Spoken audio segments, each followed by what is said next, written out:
சரி, தெரியாமல அவ்வளவு பெரிய புரட்சியாளர் எங்க அண்ணன் பழனி பாபா சொல்றான் பாரு, நாயிடா தமிழன் நாய் அப்படிங்கிற. நாம புலி சிங்கம் எல்லாம் போயிட்டு அவர் ஒருத்தர் தான் சொன்னார், உண்மை சொன்னார். என்ன நாய் தமிழன்? ஏன் ஏன் நாயவன்?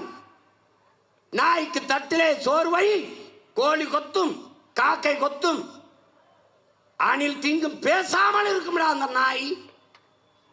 ஆனால் பக்கத்து தெருவில் இருக்கிற இன்னும் ஒரு நாய், சக நாய் வந்து தட்டிலே வாய் வைக்க வந்தால் கடித்து குதறும்டா. இதாண்டா தமிழங்கிறவங்க.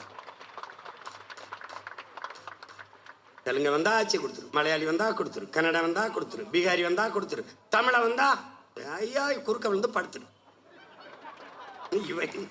இது ஒரு கூட்டம்டா, இது ஒரு கூட்டம். அன்னை வந்து மாரியாத்தா கையில கூட 2 வகையில தான் வேப்பில இருக்கும். நான் விரலுக்கு ஒரு வேப்பிலை வச்சு அடிச்சு எழுப்புறேன், அப்பவும்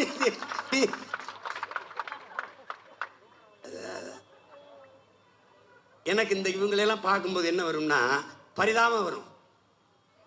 உங்களோட போயிருக்க வேண்டியது ஐயா, எனக்கே அதெல்லாம் ஏற்றி விட்டு போனீங்க. அவன் படிச்சா அவன் பாட்டுக்கு உச்சிப்பி விடுறான், உச்சிப்பி விடுறான்.